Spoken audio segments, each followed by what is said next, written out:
Muitas vezes os próprios professores eles são valorizados por uma questão hierárquica, mais até do que os próprios técnicos, e essas pessoas terceirizadas elas não aparecem, né? Embora o trabalho delas seja fundamental. É hora de desconstruir estigmas. Agora, ouviremos professores e alunos discutirem a relevância das histórias dos trabalhadores que operam nos bastidores da Faculdade de Medicina. Como suas experiências e contribuições moldam a cultura acadêmica? Vamos descobrir juntos. Ih, já era, vai. Gente, então, a gente tá aqui pra fazer uma entrevista com a Yolanda. Yolanda, você apresenta pra gente? Oi, eu sou Yolanda, eu sou estagiária do Centro de Memória da Medicina e eu sou estudante A de experiência de um Museologia da aluno vai UFMG. muito além da sala de aula. Queremos ouvir suas Então, histórias e percepções sobre qual o que pessoa aprende você com os acha que trabalhadores apresenta o papel diários no dia a fundamental para o dia durante funcionamento sua da Faculdade de formação? Medicina?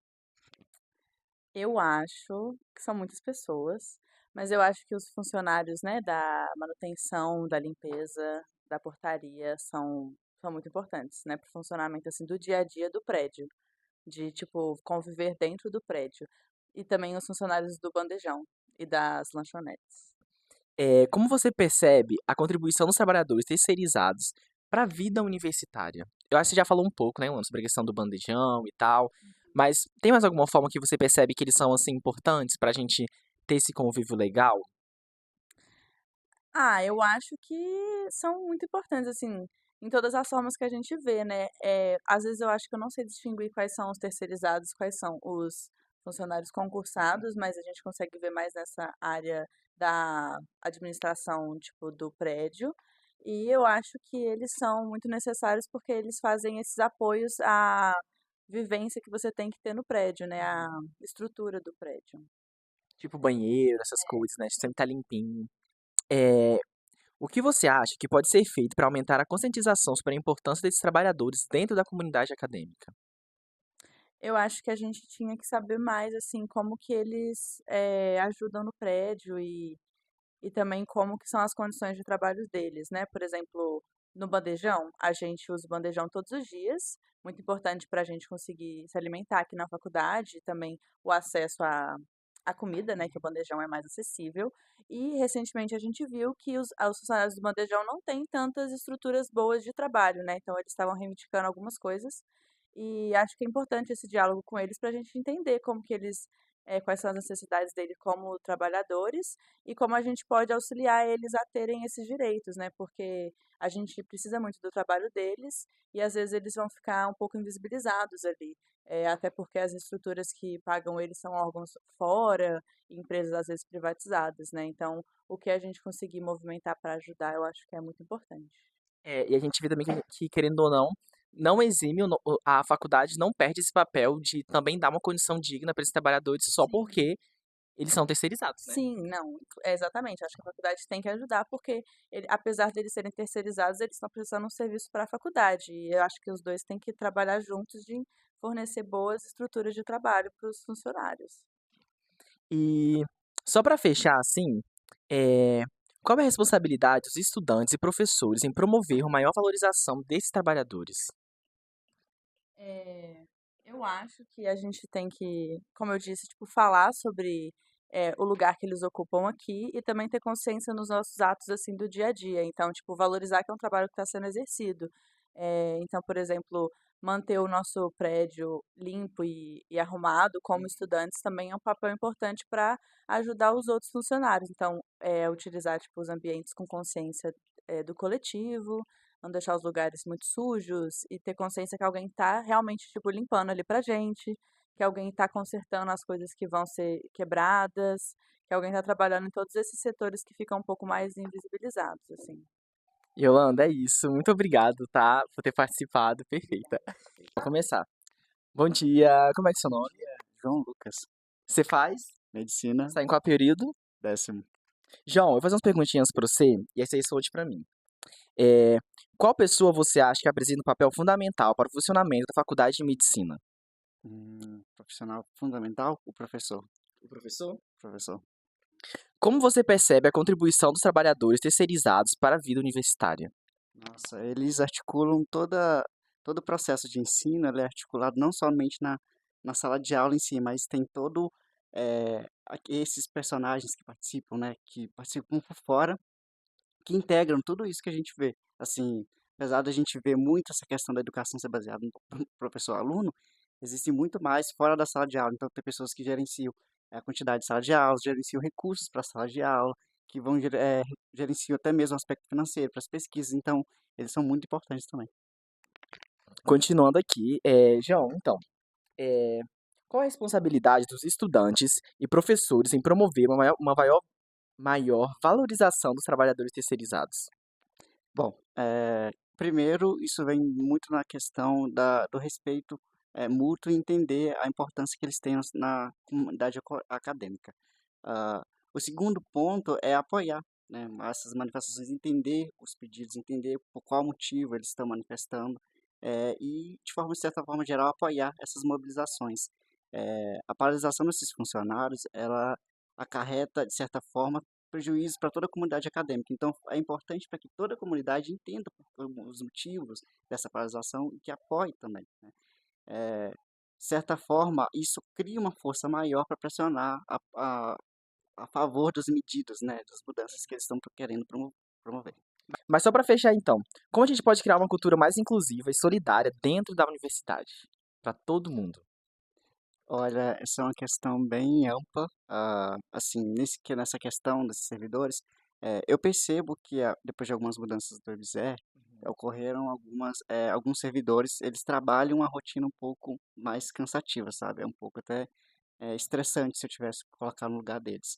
Eh, eu entendo que a questão do respeito mútuo, de entender essas necessidades também, né, não só dos servidores técnicos que estão vinculados aqui, mas os terceirizados também é importante, sabe?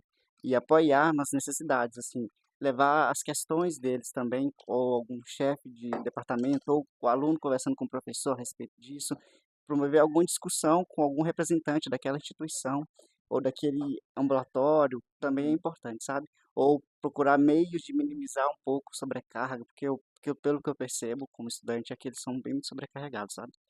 A educação é um processo coletivo. Nessa sessão, professores compartilham suas visões sobre a contribuição de todos os membros da comunidade acadêmica e como isso molda a experiência educacional na Faculdade de Medicina da UFMG. Bom dia, professora. A gente está aqui, gente, com mais uma gravação. E eu quero começar, professora, pedindo para você se apresentar para a gente, falar mais um pouco sobre a sua função aqui, o que você faz direitinho.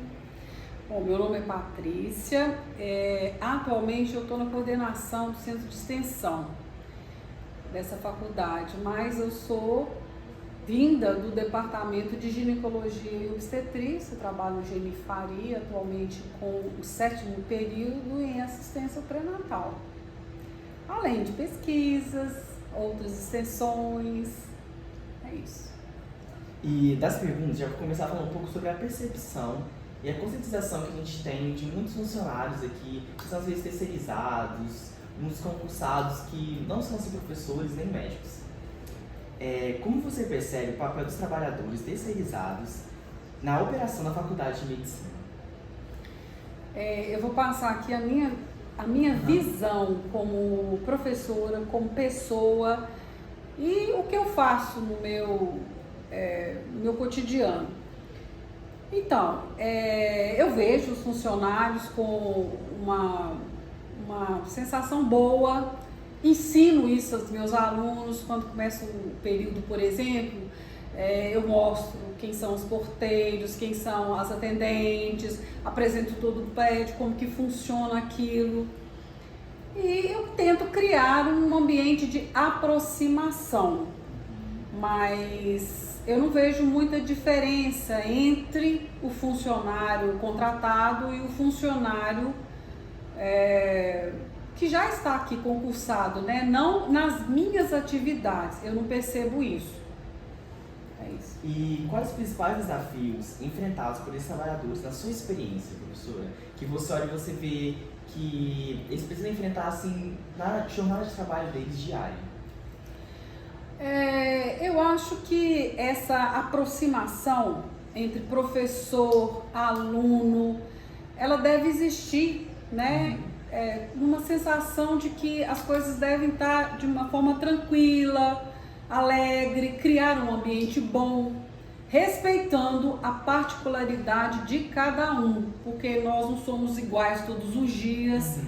Tem dia que preferimos estar mais quietos, tem dia que comunicamos mais, mas sempre abertos a um diálogo e uma questão mais acolhedora, mas respeitando a individualidade de todo mundo.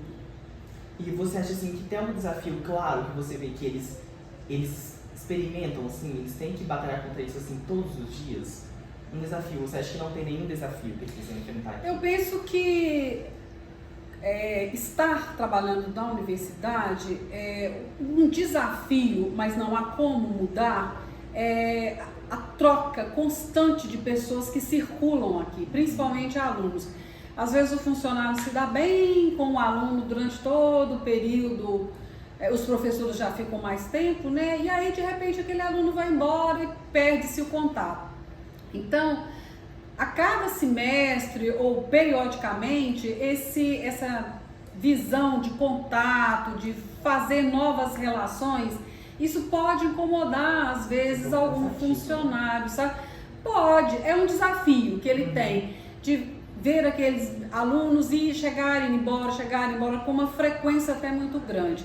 E ao fazer algum tipo de relação, essa relação acaba se perdendo no tempo, mas faz parte da atividade que ele exerce aqui, né? Que é conhecer e se despedir de certas pessoas que às vezes você quer criar uma espécie de vínculo.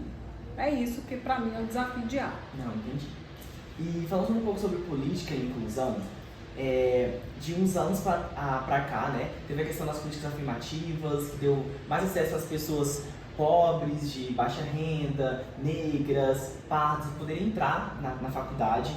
E como que você acha sobre que as políticas afirmativas elas têm sido implementadas na FMG para promover a inclusão dos trabalhadores terceirizados?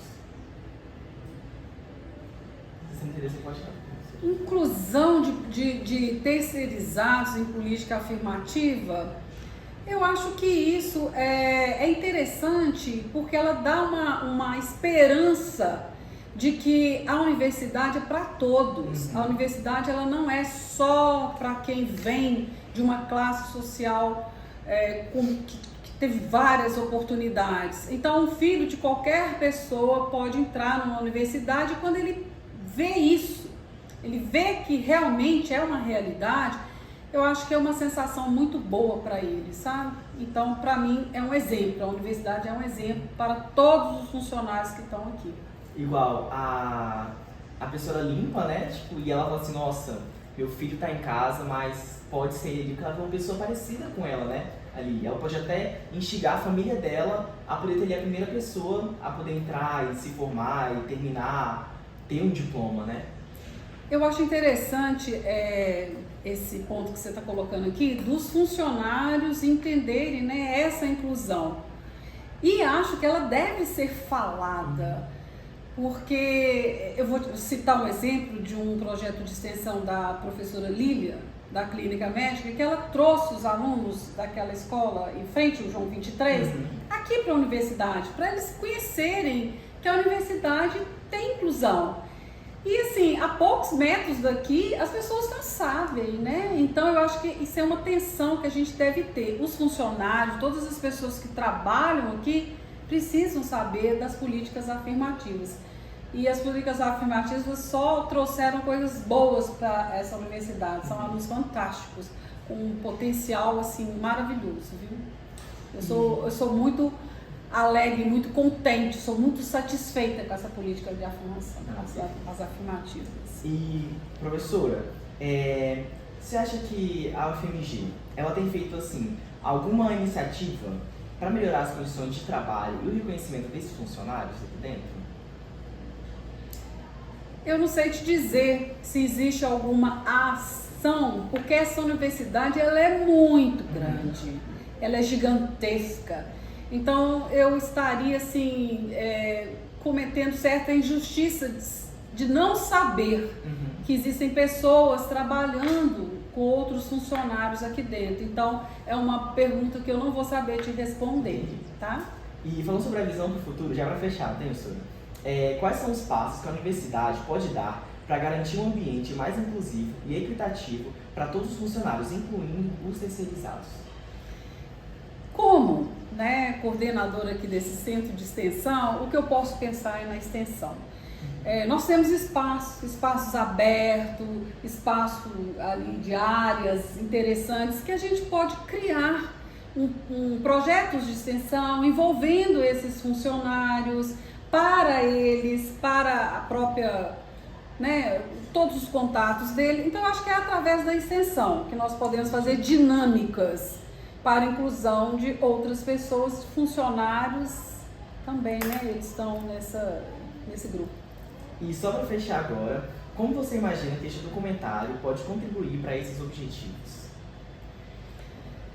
Esse documentário, ele precisa de visibilidade, né? Então, assim, é a partir dele fazer, pode ser inclusive através da extensão, pequenos documentários, colocando assim, nas TVs que já existem dentro da universidade, fazer isso, colocar na mídia, né? Pequenos comentários de pessoas que vocês entrevistaram. Sim. É isso aí, então quanto mais visível, melhor, né? Mas, senhor, é isso então. Muito obrigado, tá, por ter participado com a gente. E só para começar mesmo, assim, qual que é o seu nome, qual a sua função aqui? Meu nome é Luciano Amedê Pereira Filho, eu sou coordenador do Centro de Memória, aqui da faculdade. E só para começar já as perguntas, como você percebe o papel dos trabalhadores terceirizados na operação da Faculdade de Medicina? Um grande número de funcionários aqui são terceirizados, né? Pessoal de limpeza, por exemplo, portaria, e eles têm uma participação relativamente até boa. Agora, eu não sei detalhes do como é feito aqui a implementação desses funcionários aqui na faculdade. O que eu noto é que poderia ter algumas melhoras, que era uma participação melhor desses funcionários, para eles se sentirem mais próximos aqui. Por exemplo,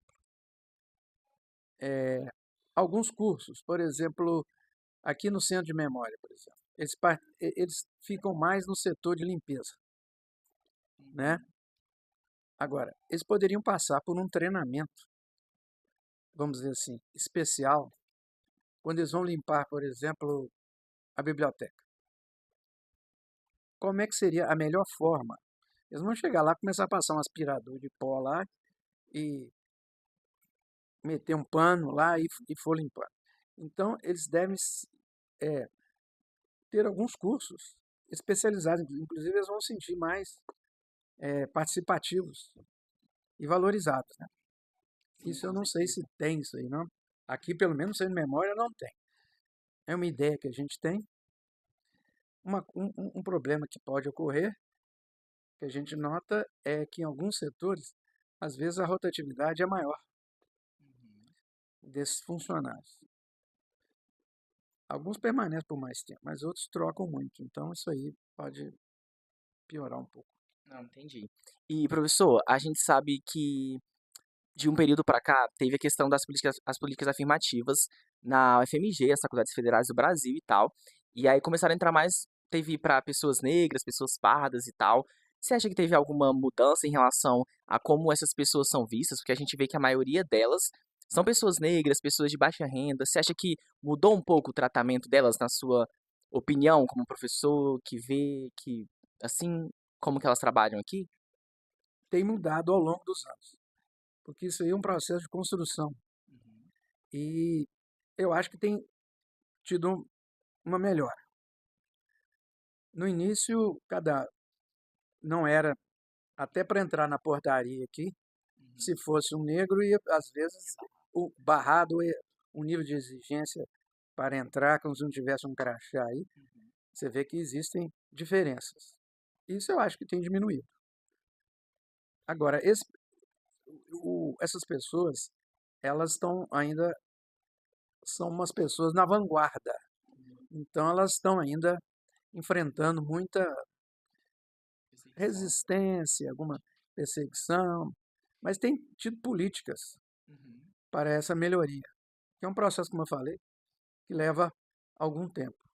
Mas só de você entrar na faculdade, você já nota uma grande diferença, Com certeza. principalmente em relação à cor, por exemplo.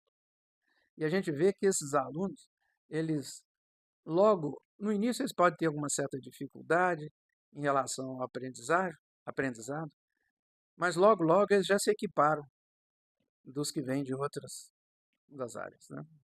É, a Da gente vê que, escola privada, vamos dizer assim. a gente vê que o problema tá realmente as pessoas conseguirem chegar aqui, né? E Sim, divisão. até a polícia afirmativa tem quase 50% que está entrando e a escola é pública, né? É isso aí. Metade, metade. E só para fechar assim, das visões para o futuro. Quais são os passos que você acha que a universidade ela pode dar para garantir um ambiente mais inclusivo e equitativo para todos os funcionários, assim, incluindo terceirizados, incluindo a galera dos os técnicos, né? Todo mundo, assim.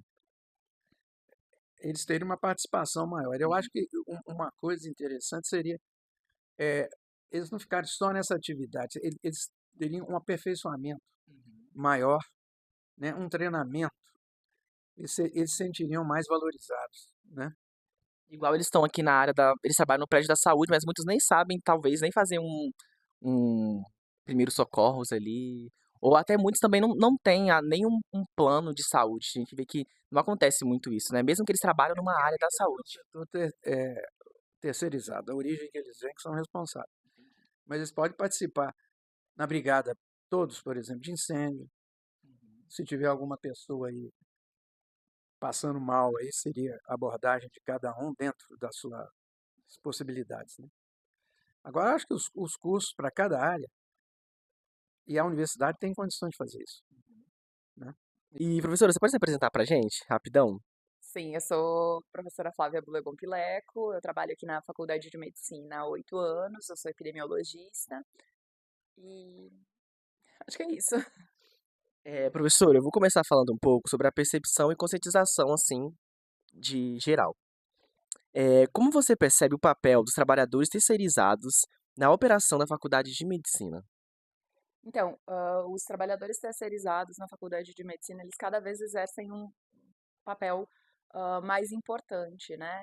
A gente tem várias funções que dependem de terceirizados. Então, a gente tem a segurança, a gente tem a limpeza, a gente tem muitos secretários também, né? E pessoas que trabalham no administrativo da faculdade que são pessoas terceirizadas. E quais são os principais desafios que você acha que são enfrentados por esses trabalhadores, na sua experiência, pelo que você vê, assim, pelo que você tem de conhecimento também? Eu acredito que os maiores desafios têm relação com os vínculos empregatícios muito frágeis, né? A gente teve desde 97, a gente começou a ter terceirização de várias funções, né? Em especial limpeza, segurança, né? Mas isso foi se expandindo, e especialmente com o reforço da lei das terceirizações em 2017, a gente teve uma fragilização ainda maior da relação desses profissionais. Então, eu acredito que o maior desafio seja o tipo de vínculo desses profissionais, a falta de segurança no trabalho, né? E segurança aqui eu não falo só para exercer as suas atividades, mas também não saber quanto tempo ainda vai ter de contrato pela frente. Eu acredito que um outro problema seja a falta de satisfação com o próprio trabalho, porque muitas vezes esses profissionais eles têm limitações impostas pelos contratos, eles não têm autonomia para exercer as suas atividades, e eu acredito que isso gere muita frustração. Então, eu acho que esses são os principais impasses desses profissionais. Além, óbvio, né, tudo isso vai resultar na falta de reconhecimento, né? Vai reforçar a falta de reconhecimento de muitos desses profissionais que poderiam ser mais valorizados se a gente tivesse relações de trabalho um pouco mais fortalecidas. Não, perfeito, professora. E falando um pouco sobre políticas de inclusão, eh, quais são as iniciativas que a universidade, você tem visto que ela tem adotado para melhorar as condições de trabalho e o reconhecimento desses funcionários? Ou se ela não tem adotado nenhuma prática, assim? Eu vejo muito dessas políticas de inclusão voltada para outros setores da universidade, né? Especialmente para os alunos e mais recentemente para docentes e para técnicos. Mas em específico para esse grupo de trabalhadores, eu vejo muito poucas iniciativas e eu acho que isso se reflete, né, isso na verdade é um reflexo dessa rotatividade, dessa falta de segurança nesses contratos de trabalho. Justamente esses sujeitos eles são vistos como peças que são trocadas. Então a gente não tem um investimento propriamente dito na valorização desses profissionais, na inclusão desses profissionais nas próprias rotinas da universidade, porque a gente, né, não tem uma não tem uma previsão de quanto tempo a gente vai continuar com esse mesmo profissional. Então, muitas vezes eles vêm, executam determinadas tarefas, mas numa lógica muito fordista, e não tem a ideia do todo que está sendo executado. Não, perfeito, professora. E você acha que, na sua opinião, assim, as políticas afirmativas que começaram uns anos atrás, que colocou a galera com uma renda financeira menor dentro da universidade, o preto, o pardo, isso ajuda esses terceirizados a serem mais valorizados, a se sentirem mais pertencentes a isso ou não? Eu acredito que as políticas afirmativas elas têm um papel essencial para demonstrar, né, para trazer para esses terceirizados outras possibilidades, né?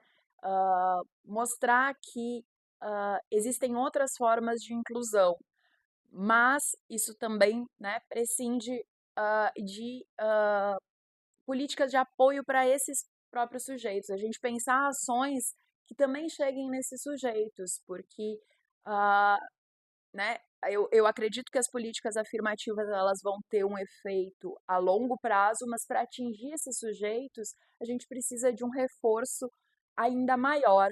Então, ah, eu acredito que as políticas afirmativas elas têm um papel essencial, porque a gente pode, por exemplo, né, mostrar para alguns terceirizados onde a gente pode incluir as pessoas que historicamente foram excluídas da universidade, por exemplo, e isso pode ter reflexo nos filhos deles, né, em outras gerações, mas a gente ainda precisa melhorar a vida dessa geração. E como é que a gente faz para essa geração ter esse acesso? Eu acho que esse é um desafio. Não, verdade. Como que a pessoa vem, trabalha, né, e ainda tem um tempo para estudar ou para fazer alguma coisa, muito mais complicado, né? Exato. E das visões para o futuro, quais são os passos que a universidade pode dar para garantir um ambiente mais inclusivo e equitativo para todos os funcionários, incluindo os terceirizados, todo mundo junto? Eu acredito que a gente tem que ter mais interação, as pessoas precisam entender mais os processos, entender qual o papel de cada sujeito dentro da universidade. Talvez a gente precise de mais capacitações onde a gente entenda a importância do outro também. Eu acho que nesse sentido a gente passaria a valorizar mais o trabalho do outro. Para além disso, eu acho que a universidade precisa resistir em alguns sentidos, né? Então, resistir à flexibilização das leis de trabalho no que for possível, né? A gente precisa defender também, como a gente defende muitas vezes os interesses de professores, de técnicos administrativos e dos próprios estudantes, a gente também precisa ter um olhar mais acolhedor para essa categoria dos terceirizados, especialmente, né? E, professora, para fechar assim, você, como você imagina que esse documentário ele pode contribuir para esse objetivo, para todos os objetivos da inclusão e da valorização desses funcionários, esse documentário que a gente está fazendo? Eu acredito que ele é fundamental para mostrar quem são esses sujeitos que são muitas vezes invisibilizados e cujo trabalho não fica tão evidente quanto de professores e de técnicos, né? Muitas vezes os próprios professores eles são valorizados por uma questão hierárquica, mais até do que os próprios técnicos, e essas pessoas terceirizadas elas não aparecem, né? Embora o trabalho delas seja fundamental. Eu queria contar uma história aqui, né? Na primeira universidade onde eu entrei como estudante, a gente teve uma greve dos funcionários terceirizados, né? Logo que começou o processo de terceirização, justamente para evitar esse processo de terceirização. E a gente ficou impossibilitado de circular em determinadas áreas, especialmente nos banheiros e nos laboratórios. Isso fez com que toda a universidade parasse. Então, por meio de uma greve, a gente conseguiu ver a importância desses profissionais. Hoje, isso, né, pensando no contexto de hoje, isso é impossível, porque os profissionais terceirizados, eles simplesmente não podem fazer greve, porque as relações de trabalho vão, né, o tipo de contrato deles vai fazer com que eles sejam demitidos.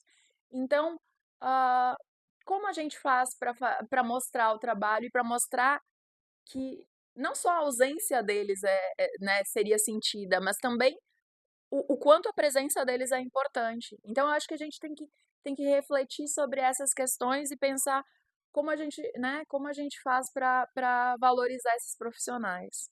Então fica essa dúvida aí, gente. Neste documentário, exploramos as vozes, muitas vezes silenciadas, que sustentam a Faculdade de Medicina da UFMG. Os trabalhadores terceirizados, presentes em nosso cotidiano, desempenham um papel fundamental, mas frequentemente passam despercebidos. Suas histórias e experiências trazem à luz a importância de cada indivíduo, independente de sua função. Por trás do brilho dos jalecos e das luzes das salas de aula, existe um alicerce de pessoas cuja dedicação nunca aparece nos diplomas ou nas comemorações. São histórias de luta e resiliência, construindo diariamente a história dessa instituição. Reconhecer esses trabalhadores é não apenas um ato de justiça, mas uma forma de valorizar a essência humana que conecta todos nós, independente de títulos ou cargos.